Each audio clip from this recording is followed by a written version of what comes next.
queridos, é uma honra e um privilégio poder partilhar com vocês nesta noite a palavra de Deus. Eu agradeço o carinho do pastor e desta igreja em nos receber. Abra comigo a sua Bíblia, por gentileza, na carta de Paulo aos Filipenses, capítulo 4. Filipenses, capítulo 4. Regozijai-vos sempre no Senhor. Outra vez digo, regozijai-vos. Agora eu vou ler na versão atualizada e você vai repetir comigo. Alegrai-vos sempre no Senhor. Outra vez digo, alegrai-vos. Todos juntos? Alegrai-vos sempre no Senhor. Outra vez digo, alegrai-vos. Amém. Podem assentar, por favor.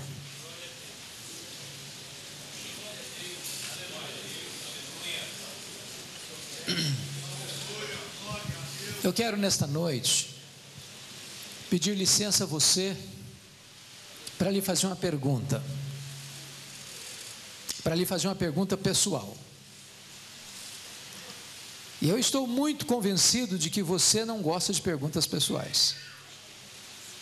Aliás, nós não gostamos de perguntas pessoais. Porque toda pergunta pessoal invade a nossa privacidade. E toda pergunta pessoal nos põe contra a parede. E nós não gostamos que ninguém invada a nossa vida sem pedir licença. Mas eu vou lhe fazer esta pergunta como se nós estivéssemos numa conversa bem particular. E a pergunta é esta: você é uma pessoa feliz? Você é uma pessoa alegre? Não precisa ter muita pressa para responder esta pergunta, porque ela não é tão simples e nem é tão óbvia como parece. Eu vou explicar. Em 1991, nós estivemos na África do Sul, na missão Quassisabanto, e uma pessoa que nos acompanhava naquela caravana perguntou à esposa de um dos missionários daquela missão: você é submissa ao seu marido? E a mulher deu uma resposta inteligentíssima. Ela respondeu assim: eu posso garantir que meu marido me ama, mas se eu sou submissa a ele ou não, essa pergunta não tem que ser feita a mim, tem que ser feita a ele. E eu achei magnífica a resposta. Então vou mudar a minha pergunta. Seu marido pode garantir que você é uma mulher feliz?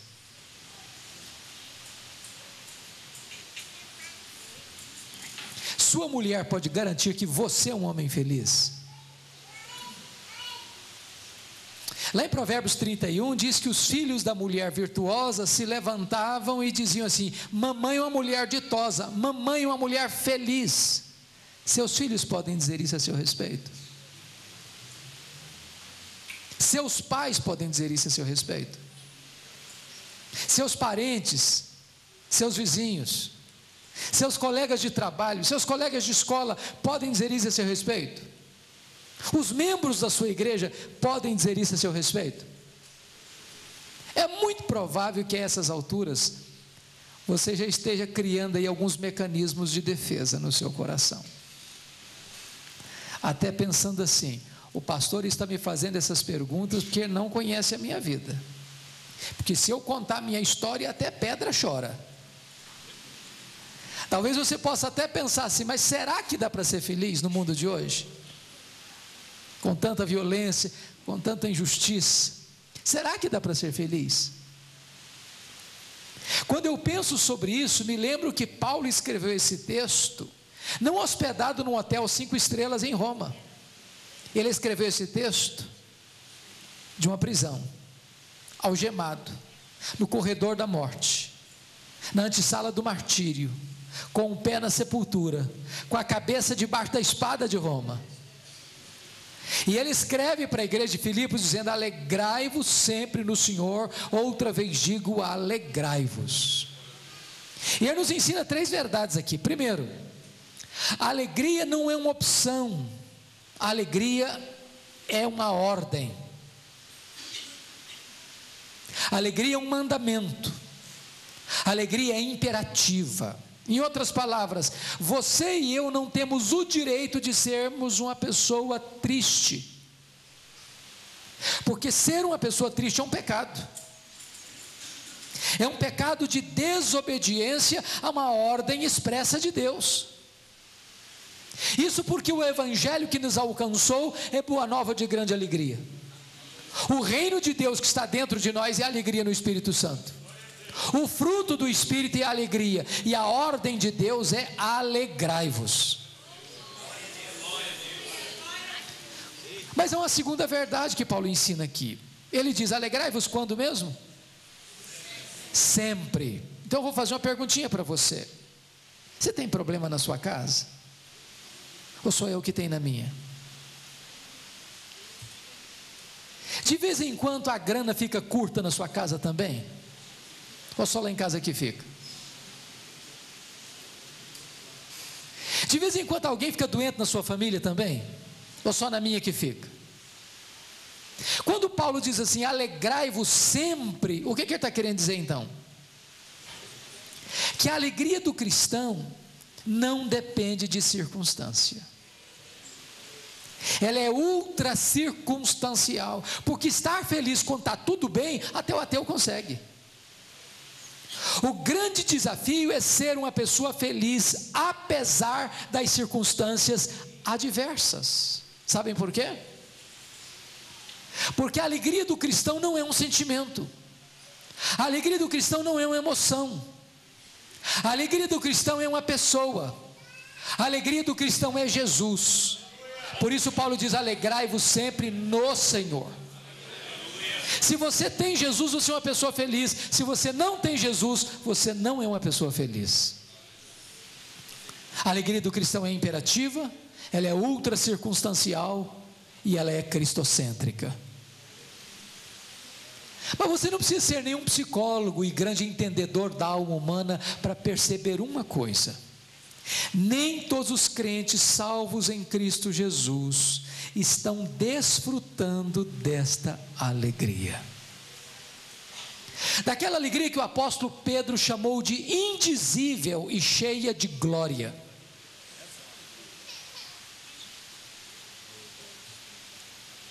A pergunta é: o que está acontecendo? Você olha para o semblante de alguns crentes, você vê como que uma aura de tristeza no seu rosto. Você conversa com alguns deles e parece que há um pesar na alma. O que está acontecendo?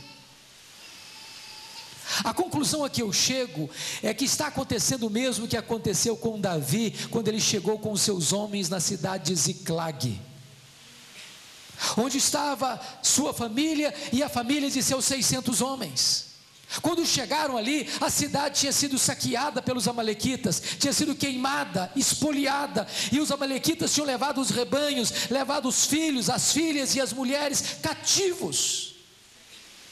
Quando Davi viu aquela cena, diz a Bíblia que ele começou a chorar, e chorou até não ter mais forças para chorar.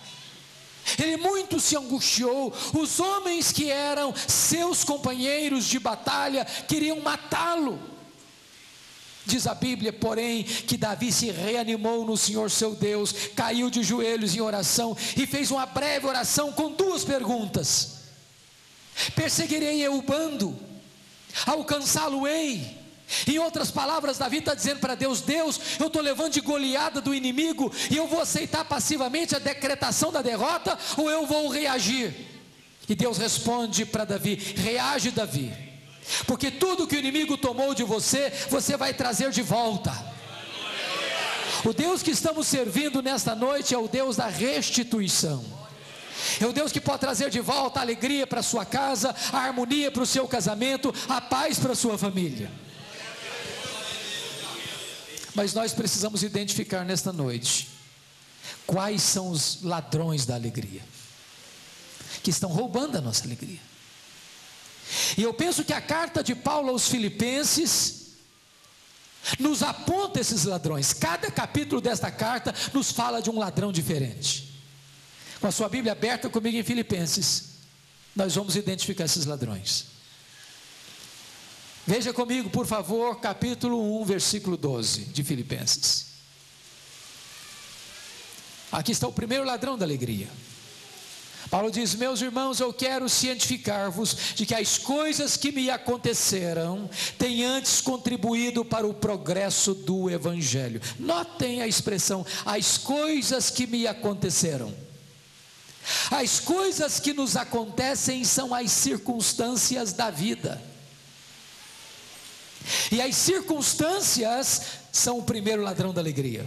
Sabe por quê?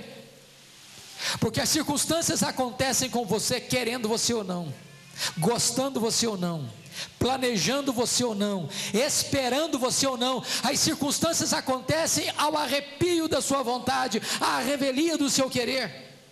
E muitas vezes essas circunstâncias chegam de súbito, sem mandar telegrama, sem mandar aviso prévio, sem tocar campainha, e chegam e transtornam a sua vida, e põem a sua vida de ponta cabeça. É uma enfermidade súbita, é um acidente grave, é um luto traumático, é um divórcio doloroso, é uma perda financeira radical, é uma traição amorosa, é uma situação que você não contava, mas que chegou à sua vida e transtornou o seu coração. Se você não tomar cuidado, essas coisas, essas circunstâncias levam embora a sua alegria. Pense comigo naquele pai, naquela mãe que cria uma menina com todo o desvelo. E um dia esse pai, com toda a alegria, leva esta filha ao altar para o casamento.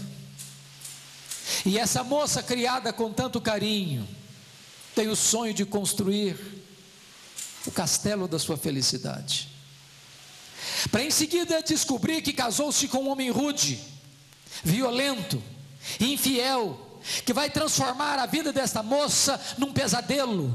E esse casamento, construído para ser um projeto de felicidade, acaba ferido, arruinado nas barras de um tribunal por um doloroso divórcio. Se você não tomar cuidado, isso leva embora a sua alegria.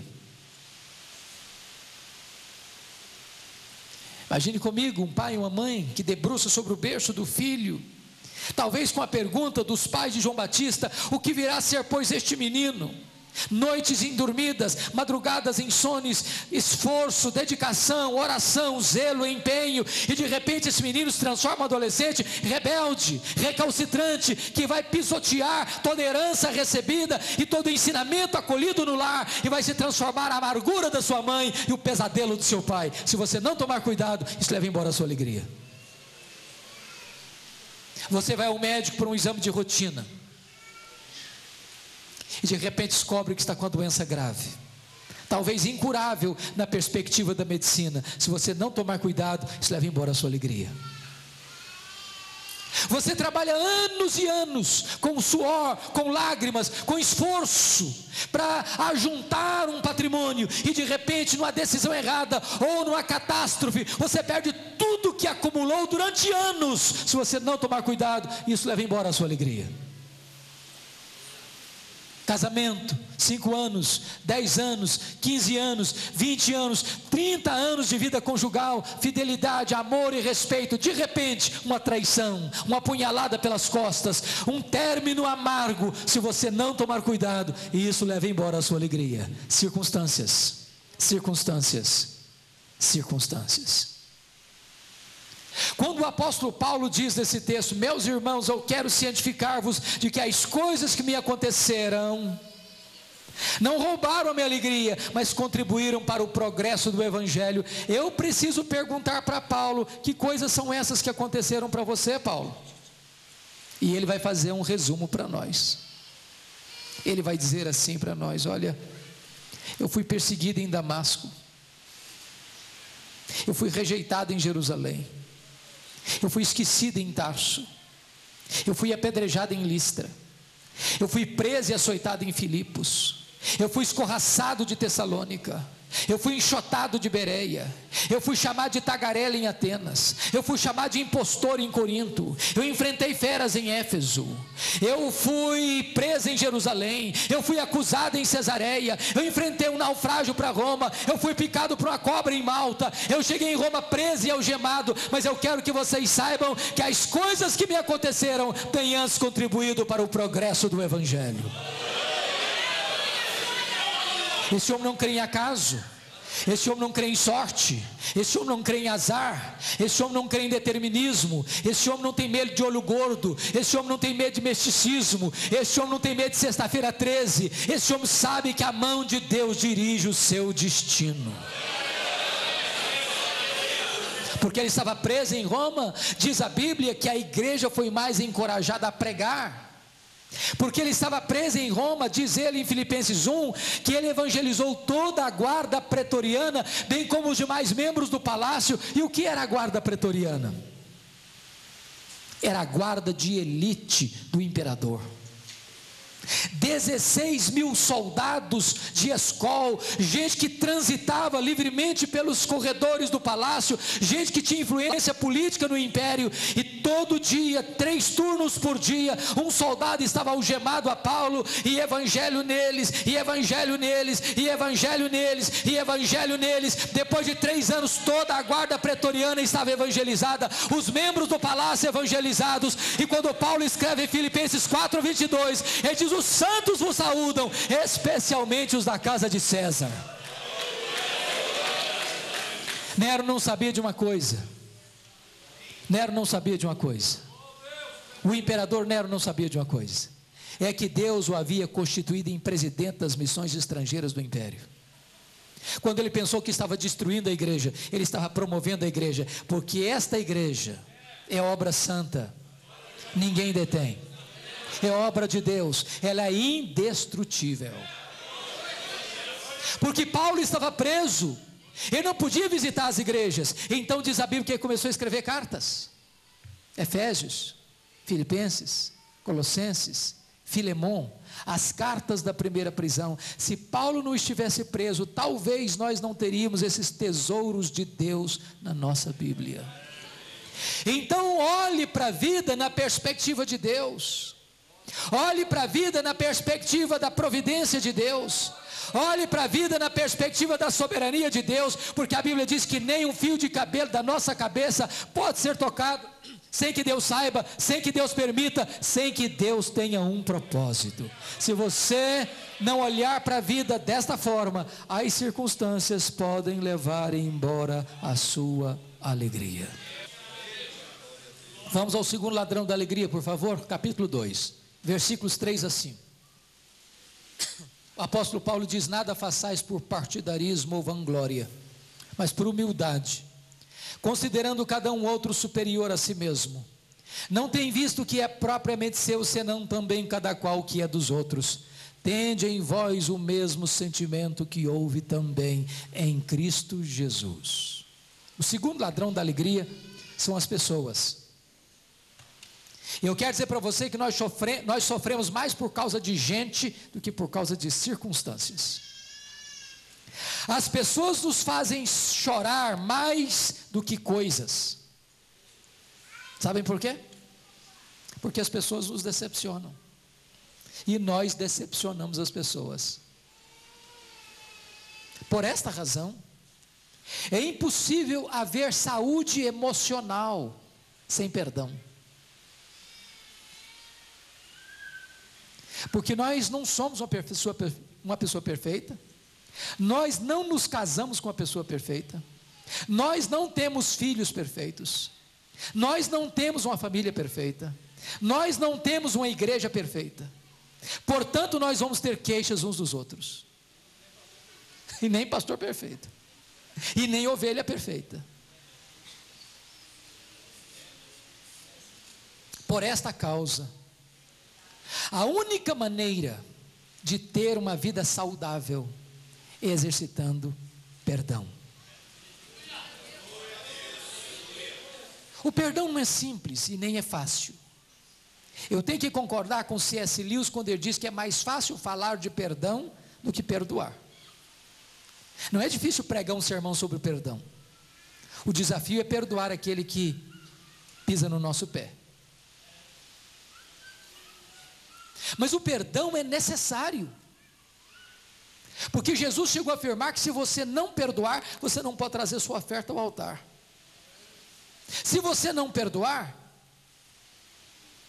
você não pode adorar a Deus. Se você não perdoar, suas orações são interrompidas. Se você não perdoar, você não pode ser perdoado. Se você não perdoar, você adoece fisicamente, emocionalmente e espiritualmente. Se você não perdoar, você entrega aos verdugos da consciência, ao carrasco da alma, aos flageladores da consciência. Se você não perdoar, você não tem paz. Mas eu vou lhes dizer que o perdão é uma questão até de bom senso, sabiam? Bom senso. Quando você guarda mágoa no coração de alguém, você acaba convivendo com esse alguém 24 horas por dia. Você se torna prisioneiro dessa pessoa. Você é colocado numa masmorra, algemado com essa pessoa. Essa pessoa põe você no cabresto e domina você. Você vai chegar em casa cansado e essa pessoa vai deitar do seu lado e se tornar o seu pesadelo. Você vai chegar em casa com fome e essa pessoa vai se sentar do seu lado e tirar seu apetite. Você vai sair de férias com a família e essa pessoa vai pegar carona com você, estragar suas férias. A única maneira de você ser livre é perdoar. O perdão cura, o perdão restaura, o perdão liberta. O perdão é a faxina da mente, é a asepsia da alma, é a alforria do coração. Perdoar é lembrar sem sentir dor. Eu não estou lhe dizendo que perdoar é fácil. Perdoar não é alguma coisa natural, é obra da graça de Deus em nós. Talvez a dor mais aguda que eu já senti na minha vida foi no início do meu ministério, quando eu era pastor em Bragança Paulista. E no dia 2 de agosto de 1982, eu recebi um telefonema, me informando que o meu irmão, que acabara de fazer 27 anos, no dia anterior, havia sido assassinado, com 11 golpes de faca, por uma pessoa criada junto conosco. A dor foi tão avassaladora que quando eu recebi o telefonema, eu perdi a voz. Quando eu recobrei as forças, Deus me devolveu as forças, a primeira palavra que Ele botou na minha boca foram essas: eu perdoo o assassino. Aliás, eu não tinha outra opção. Ou perdoava, ou adoecia. Ou perdoava, ou minha vida transformar-se-ia no inferno existencial. Ou perdoava, ou teria que abandonar o ministério. Mas eu quero lhes dizer que o perdão é maior do que o ódio. O perdão liberta, o perdão cura, o perdão restaura, o perdão transforma. Mas eu só fui entender perdão no dia que eu entendi uma parábola que Jesus contou. A parábola do credor incompassivo. Diz a Bíblia que o rei estava acertando conta com seus súditos e encontrou um que lhe devia 10.000 talentos. Não tendo com que pagar o rei mandou vender a sua família para quitar a dívida. E este homem então clamou por misericórdia: tem paciência comigo, que tudo eu te pagarei. O rei teve misericórdia dele e perdoou a ele a dívida de 10.000 talentos. Lá na frente aquele homem, encontrando um conservo que lhe devia 100 denários, não tendo com que lhe pagar, pediu misericórdia, mas esse homem perdoado disse: eu não tenho misericórdia de você não. O agarrou, o sufocou e o jogou na prisão e disse: paga o que você me deve. Quando o rei ficou sabendo, ficou irado, mandou chamar aquele homem e disse: servo malvado, eu lhe perdoei a dívida de 10.000 talentos e não pudeste perdoar o teu conservo 100 denários? Pois serás entregue aos verdugos até que pagues o último centavo. Jesus termina a parábola dizendo assim: assim vosso Pai Celeste vos fará, se do íntimo não perdoardes uns aos outros. A parábola terminou e eu não entendi quase nada. Quase nada. Sabe por que eu não entendi quase nada? Eu não sei quanto vale 10.000 talentos. Também não sei quanto vale 100 denários. Ficou o dito pelo não dito. Não entendi o que Jesus quis dizer. Na verdade, Jesus não contou aqui apenas uma parábola. Jesus contou aqui uma hipérbole, um exagero. Sabe por quê? Nenhum judeu no primeiro século podia dever 10.000 talentos. O que são 10.000 talentos? Um talento são 35 quilos de ouro. 10.000 talentos são 350 mil quilos de ouro. São 10 caminhões truques lotados de barra de ouro. Para vocês terem uma ideia, todos os impostos da Galileia, Pérea, Judéia e Samaria, durante um ano, eram 800 talentos. 10 mil talentos eram todos os impostos da nação durante 13 anos. Naquela época, o salário de um trabalhador era 1 denário por dia. Para um homem ajuntar 10 mil talentos, ganhando 1 denário por dia, ele teria que trabalhar ininterruptamente 150 mil anos. Consequentemente, quando aquele homem fez a promessa, tem paciência comigo, que tudo eu te pagarei, estava fazendo uma promessa que jamais poderia cumprir, pois esse é o tamanho da dívida que Deus perdoou a você e perdoou a mim. A nossa dívida com Deus é impagável, mas Deus nos perdoou completamente. Só que lá na frente, aquele homem encontra o seu conservo, que ele deve quantos? 100 denários. O que são 100 denários? 100 dias de serviço. Agora nota uma coisa: alguém que acabara de ser perdoado de 150 mil anos, não consegue liberar um perdão de 3 meses e 10 dias.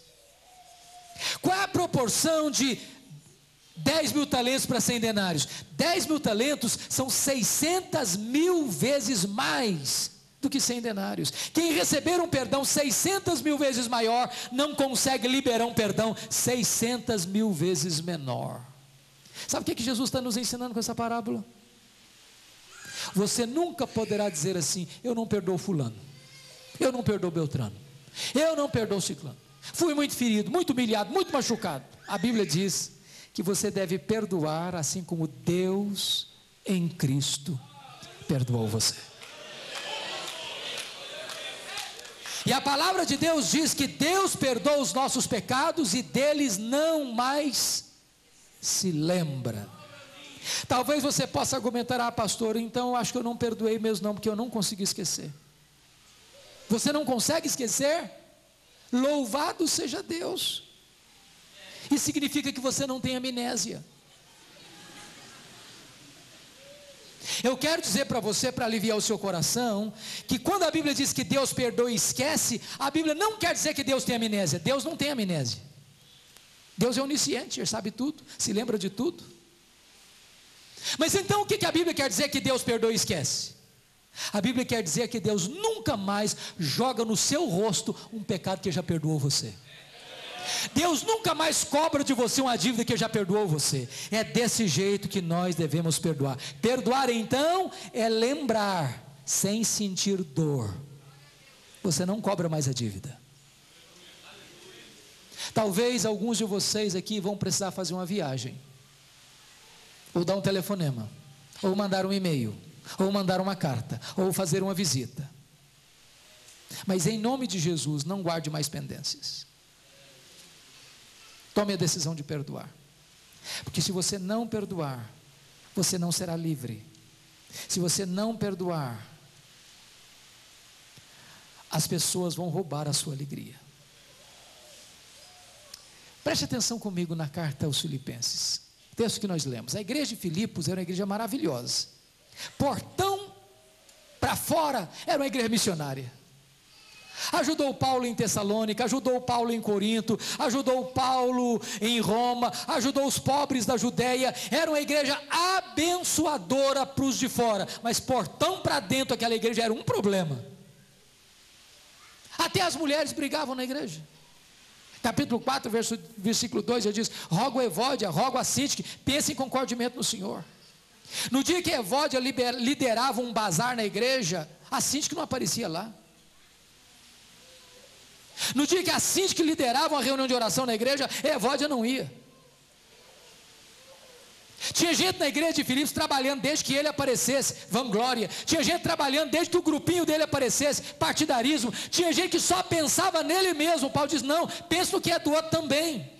Tinha gente dizendo: Paulo, você que não está aqui, tem gente aqui que é insuportável. Aí Paulo diz: tende em vós o mesmo sentimento que houve também em Cristo Jesus. Se você acha que não dá para perdoar, lembre-se de Jesus. Quando ele estava sendo pregado na cruz, ele ainda orou e disse: Pai, perdoa-lhes, porque não sabem o que fazem. Perdoe. para que as pessoas não roubem a sua alegria. Vamos ao terceiro ladrão da alegria, capítulo 3 comigo, versículo 19. Capítulo 3, versículo 19. O destino deles é a perdição. O Deus deles é o ventre. A glória deles está na sua infâmia, visto que só se preocupam com as coisas terrenas. Eu acho que esse terceiro ladrão aqui em Poços de Caldas, vocês não lidam com ele. É a preocupação com o dinheiro.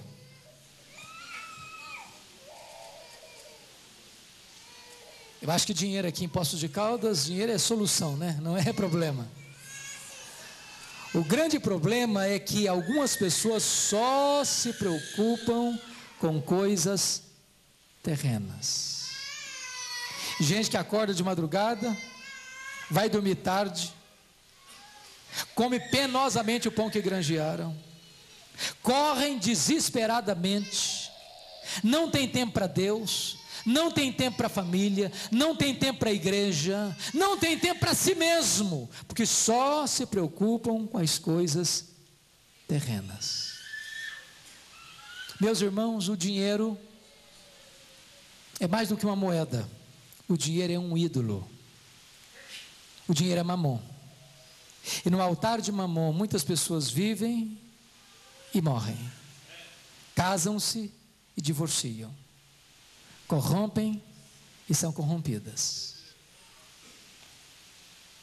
Eu vou fazer uma perguntinha para você. Não precisa levantar a mão, não. Alguma vez você já discutiu com seu marido por causa de dinheiro?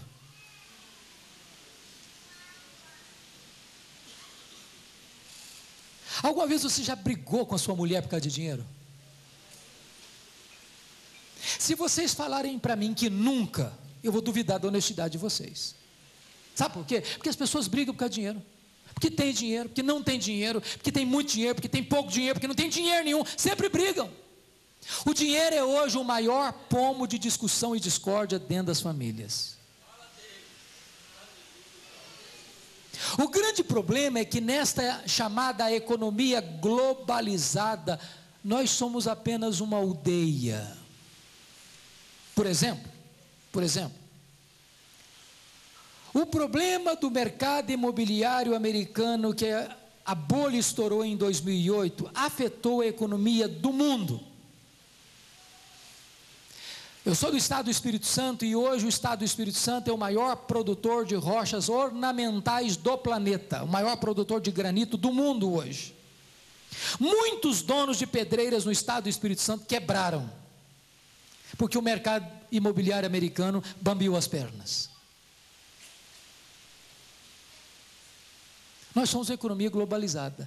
E na economia globalizada, cerca de 50% da riqueza do planeta está nas mãos de pouco mais de 100 empresas particulares.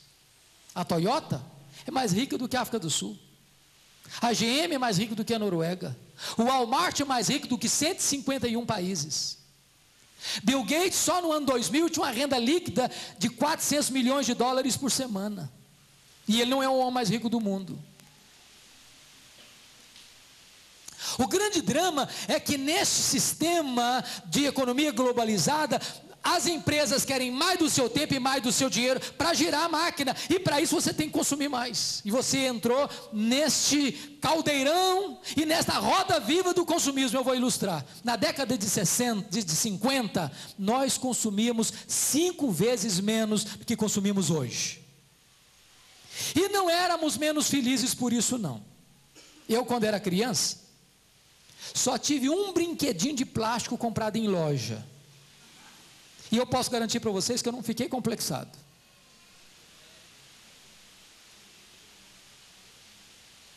Na década de 70, 70% das famílias dependiam apenas de uma renda para manter toda a família. Hoje, mais de 70% das famílias dependem de 2 rendas para manter o mesmo padrão. Em outras palavras, o luxo do ontem tornou-se necessidade do hoje. Há uma pesquisa feita e lançada pela Veja há algum tempo, que as famílias de classe média gastam 30% da economia da família com as crianças. Eu vou falar baixinho porque tem algumas delas aqui, elas não estão prestando atenção, elas estão desligadas. Vocês é que pensam.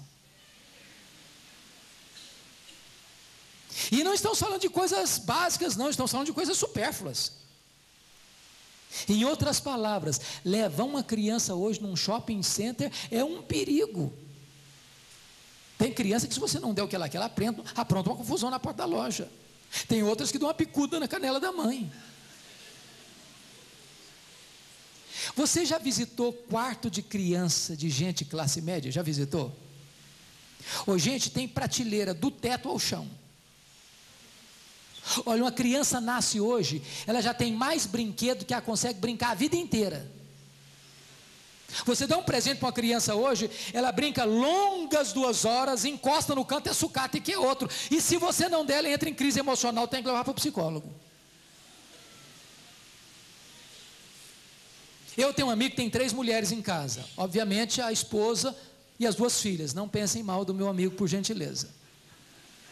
Aí num dia de casamento elas disseram assim para ele: nós temos que comprar sapatos novos. É claro que tem que comprar sapatos novos em dia de casamento, quem duvida disso? Tem que combinar com o vestido, tem que combinar com a bolsa. Mas antes de ir para a loja, ele disse assim: vamos dar uma olhadinha no que nós já temos? Abriu o armário e contou 151 pares de sapatos. Tinha que comprar mais. Como é que você chama isso? Consumismo. Eu vou lhe dar uma definição de consumismo então. Consumismo é quando você compra o que você não precisa, com dinheiro que você não tem, para influenciar as pessoas que você não conhece. O grande problema é que algumas pessoas só se preocupam com as coisas terrenas.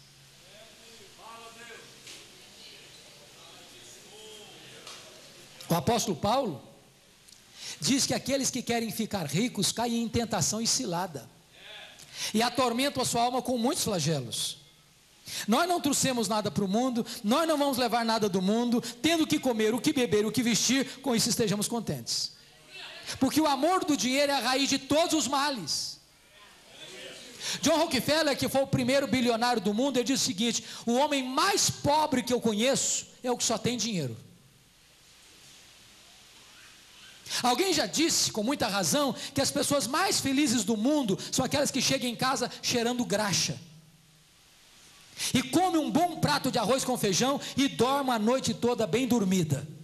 Quantas vezes nós ficamos desesperados, correndo atrás de tanta coisa, quando não trouxemos nada e não vamos levar nada.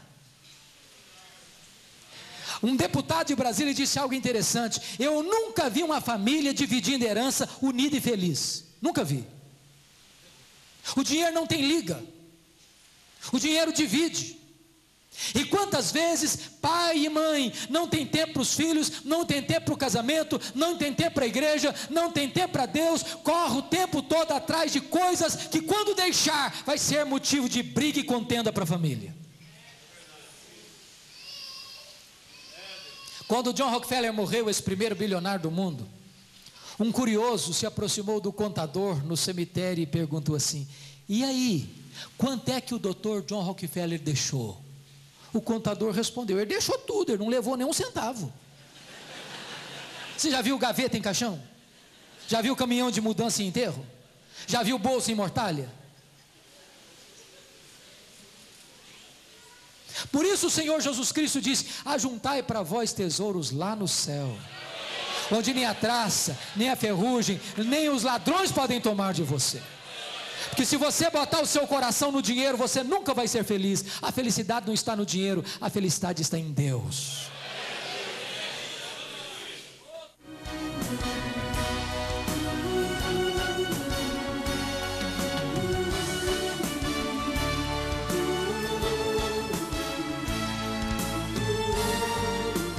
Glória seja dada ao nome do Senhor Jesus. Aleluia. Oh, aleluia. Que bom ouvir a palavra de Deus. Passa tão rápido que nós não sabemos como agradecer a Deus por isso. Quero louvar a Deus pela tua vida, pela tua família, e este momento é um momento de alegria, porque acabamos de ouvir a palavra do Senhor. Vamos para um rápido intervalo e eu já volto para orar com todos vocês.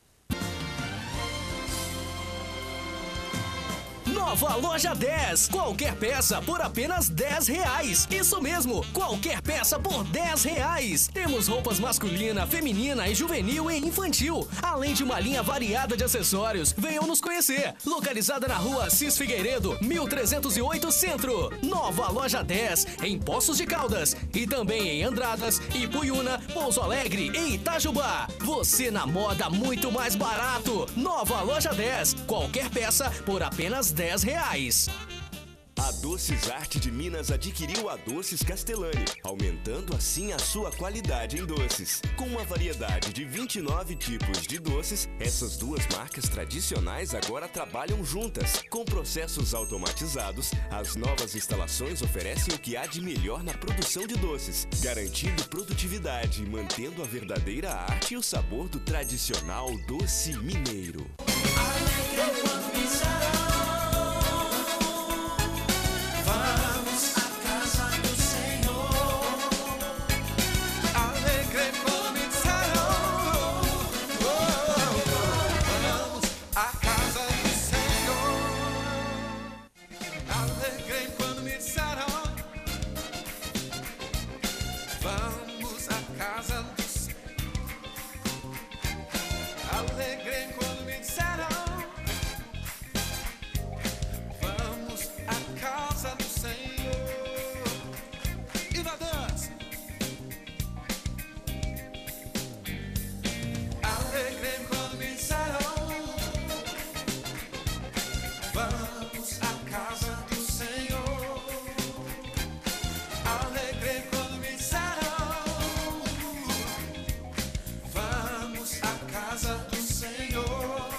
Sempre exaltado seu nome, louvarei.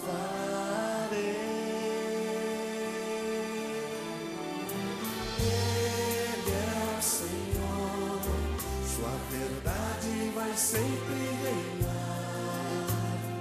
Terra e céus glorificam seu santo nome. Ele é exaltado.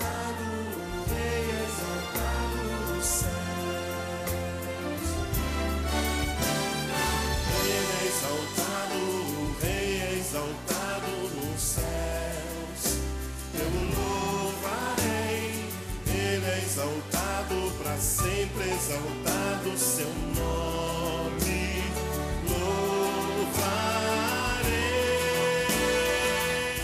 Vencedor, campeão, gravaremos nosso nome na história. E aí, povo de Deus, de Poços de Caldas, Ministério Belém, da Assembleia de Deus, eu vou estar com vocês aí no dia 9 de março e vamos juntos fazer esse primeiro congresso de adoradores e esse 33º encontro de jovens. Eu quero contar com a sua presença aí no dia 9 de março e nós vamos juntos gravar o nosso nome na história de Poços de Caldas. Deus abençoe vocês. Você sabia que uma empresa de monitoramento diminui em média 85% dos transtornos e riscos de roubos e arrombamentos? Então você tem que conhecer a FAI, Tecnologia em Segurança.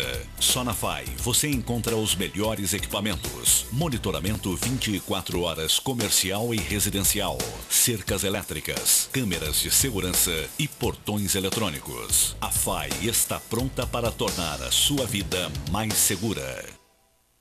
Com uma tradição de 15 anos na cidade, a Carroceria Messias fabrica carrocerias novas, tanto para caminhões novos como reformados. E em caso de reforma, emprestamos uma carroceria para seu caminhão não ficar parado. Carroceria Messias, preço aliado a um serviço de qualidade, sempre com bom atendimento e ótimos prazos. Venha e faça um orçamento. Carroceria Messias, 3714-3291, Avenida Pedro Galha, 525, Jardim Country Club.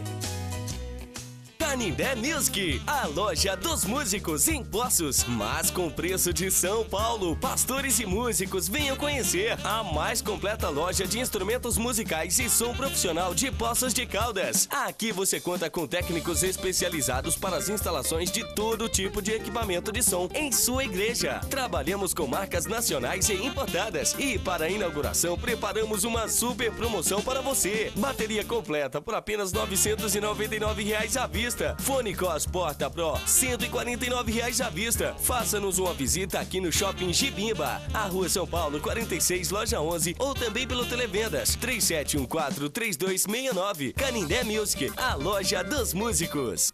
Meu amigo, você é meu convidado para participar dos nossos cultos aqui na Assembleia de Deus, a Catedral do Belém, este templo maravilhoso que você está vendo as imagens, Catedral do Belém, o local onde você pode ser abençoado com toda a sua família. Eu convido você a estar conosco toda terça-feira, 19h30, aqui na Catedral do Belém. Você pode ser grandemente abençoado. Venha participar conosco, Rua Major Martinho Mourão, número 75. Você tem um encontro marcado com Deus. Traga a sua família. E se quiser falar conosco, o telefone 3721-7757. Vou repetir, 3721-7757. Quem gosta de usar dentadura? Em um dia eu ganhei todos os meus dentes de volta. Eu não senti dor alguma. Eles são muito profissionais. Agora posso comer e sorrir com segurança. Venha para o Implar Poços de Caldas. Excelência em implantes. E deixe de usar dentaduras em um dia. Dentes novos, vida nova.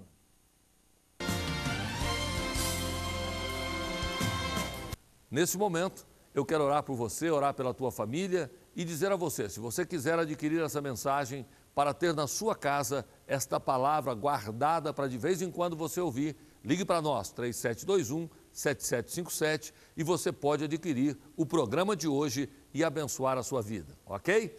Feche os seus olhos, eu quero orar por você. Eterno Deus e Pai, quero rogar a tua bênção sobre todos aqueles que estão conosco neste programa. Tenho certeza absoluta do teu poder e da tua graça. Confirma a tua palavra em nome de Jesus. Amém, amém. Que Deus te abençoe, que Deus abençoe a sua família. Quinta-feira esse programa vai ter um reprise 14h30 aqui na TV Poços. Quinta-feira, 2h30 da tarde, convide alguém para assistir também Hernandes Dias Lopes falando sobre ladrões de alegria. Deus te abençoe, Deus abençoe a sua família. Espero você em uma das nossas reuniões.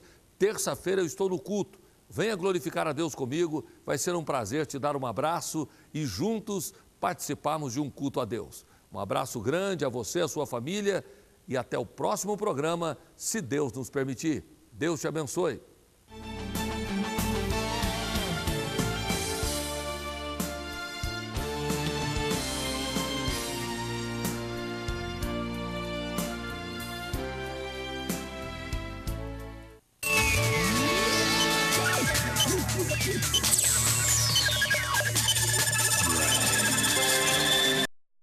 Não tem dia ruim para mim. Estou sorrindo sempre. Está chovendo? Ô, glória, a chuva é dele. Está sol? Ô, glória, o sol também é dele. Não tem comida? Ah, se morrer de fome, vou morrer, vou com Cristo.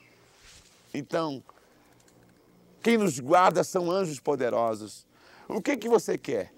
Você que trabalha tanto, ganha tanto dinheiro e faz o quê com o teu dinheiro? Você compra um carro que você quer, você compra o avião que você quer, você tem a mulher que você quer, mas falta algo mais que você não tem. E o teu coração quer. Seja inteligente, viva bem, tenha tudo, fazendas, automóveis, iates, tudo que você quiser, mas tenha a garantia de vida em Cristo.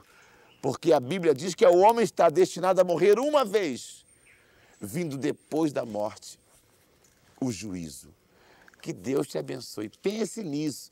E agora vamos cantar. Vamos cantar? Amém.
Que Deus te abençoe. Olha, não desanime, não importa qual seja o teu problema. Eu não posso resolver, mas posso orar. Você quer que eu ore por você agora? Feche teus olhos aí. Senhor, graças te dou, porque essa pessoa ou essas pessoas estão aqui diante da tua face, quem sabe com enfermidades horríveis. Senhor, sem solução para o problema que é tão difícil. Mas tu, nesta hora, podes dar a saúde perfeita e resolver todos os problemas de qualquer ordem, porque tu és Deus para sempre. Se com esta família, com estas pessoas, dá vitória a essa mulher que tanto chora, Senhor, esse homem, essa adolescente, esse jovem que tanto se preocupa com a tua obra e é perseguido, dá vitória a eles todos. Aonde você estiver agora, receba a vitória de Deus. Em qualquer parte do mundo, o Senhor é contigo. Amém. Deus te abençoe, hein? E outra coisa, não se esqueça, ó, sorria. Ô, glória! E dizer, oh, não, não, eu tenho paz em mim, sou feliz, Jesus me libertou, morreu na cruz por mim, Ele é o Senhor, meu Salvador.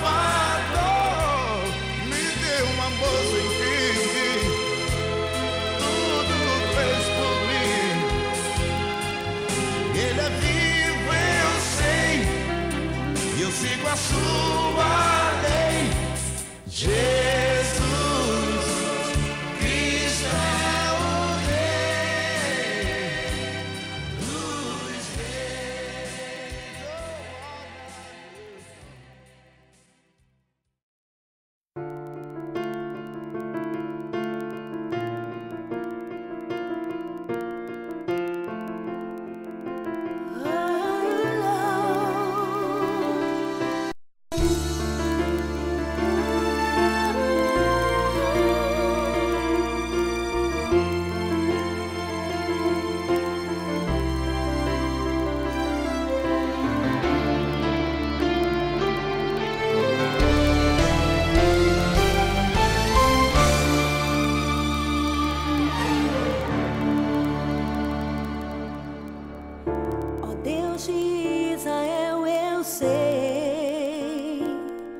Que não vinha a este mundo pra adorar outro rei. O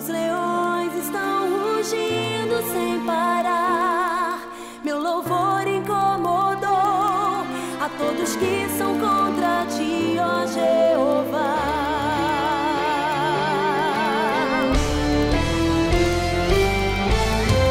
Nada pode intercalar o louvor do meu coração. Dos manjares eu abro mão, os palácios eu quero não. Eis-me aqui como Daniel, com os olhos focados no céu, com risco de morrer, pois o que importa é ele obedecer. Senhor, não vou dividir minha adoração, exclusivo é o meu coração. Vivo só pra ti, não abro mão do céu, até diante da morte, prefiro ser fiel.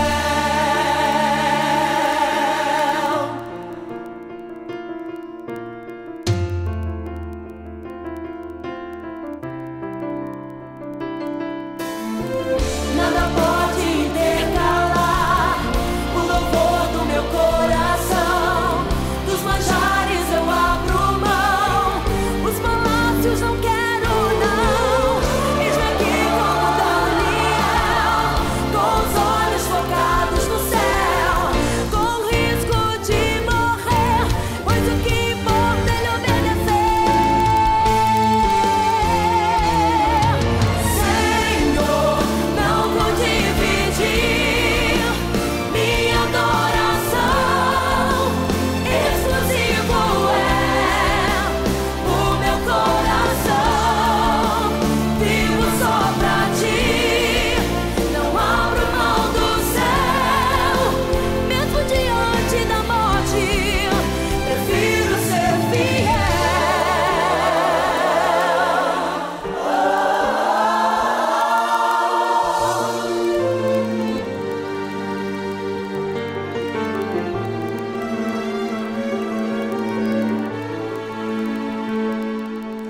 Aquele que habita no esconderijo do Altíssimo, a sombra do Onipotente descansará.